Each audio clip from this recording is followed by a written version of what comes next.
For those of you that are keen cyclists, I have some good news for you. For those of you that are annoyed by cyclists, I have some bad news for you. And for those of you that are astute when watching my videos, you'll know that I like to get out the old two wheels as well.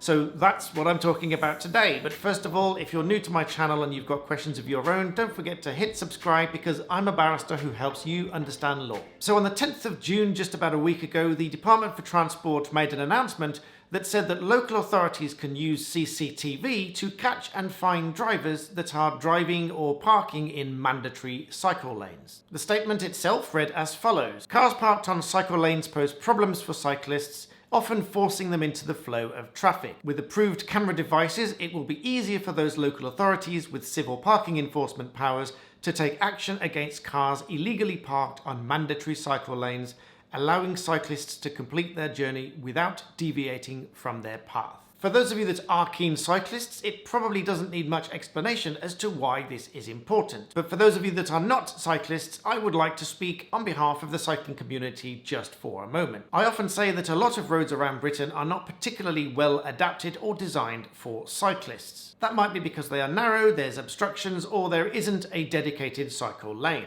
But over the years, more and more cycle lanes have been developed as new areas have been developed and cycle lanes have been put in. Some of them are advisory cycle lanes and they are denoted by a broken white line, but some of them are mandatory cycle lanes. This is where the local authority has deemed it very important that this is a cycle route and it should be safe for cyclists to ride through. Typically on some very main roads and commuter routes where cyclists often commute to work on a cycle. So let's take the scenario for a moment where there's no cycle lane whatsoever. We've just got an open plain road. Let's say we have a cyclist on the left-hand side, and let's say you are the motorist. When you drive up and approach the cyclist and you see the cyclist on the left-hand side, naturally you will need to slow down. You will then need to wait for an ideal opportunity to move around the cyclist safely, allowing enough space so that it's safe both for you, the cyclist, and any oncoming traffic. This scenario by itself is not ideal because it is a little bit dangerous for the cyclist and it is obviously inconvenient for you as a motorist. But without any cycle lane at all, that is exactly what should happen. But now let's compare that scenario where there is a cycle lane, mandatory or otherwise, and the cyclist is in the cycle lane. You as a motorist will be in the normal lane and the cyclist is going to be in the cycle lane. As a motorist, whether you are consciously aware of it or not, or paying attention to it or not, you will realise on some level that there is a separate cycle lane that shouldn't bother you with any cyclists in it. The problem comes where there are obstacles in that cycle lane and the cyclist needs to leave the cycle lane in order to get round them. This was the very subject matter of a video by Neistat, famous YouTuber in case you haven't heard of him, many years ago, which rocketed and propelled his YouTube channel, which now stands at over 12 million subscribers. Feel free to drop him a line to tell him that I'm talking about cycle lanes. In Casey's video, he was talking about fines the other way around. He was talking about being fined as a cyclist for riding his cycle not in the cycle lane. I'm getting a ticket for riding my bike not in the bike lane.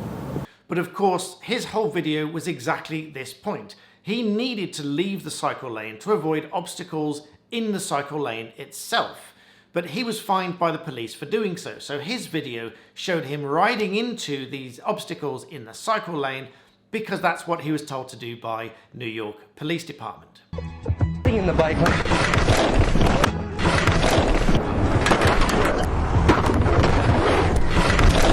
So either way you look at it, riding a cycle outside of the cycle lane is dangerous for both the cyclist and the motorist. Because remember, I said as the motorist, you will on some level be aware that there is a cycle lane.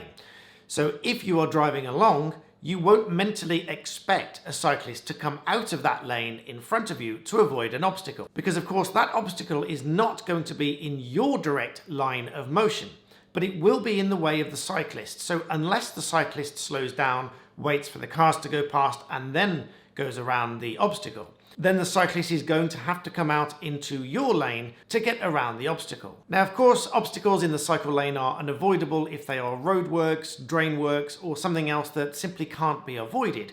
But the problem we as cyclists have is cars driving in the cycle lane and parking in the cycle lane, thinking that they are a vehicle, they are not a cyclist, it doesn't matter to them, so they are just going to park there. And over the course of the lockdown, many more people have decided to get the bike out, dust it off, get it cleaned up and start cycling. In fact, some of the new government measures to support cycling and walking include a fund of £225 million to improve cycle and walkways to encourage people to get out and walk and cycle very much more. So the new regulations are coming about by way of a statutory instrument called the Civil Enforcement of Parking Contraventions, for short.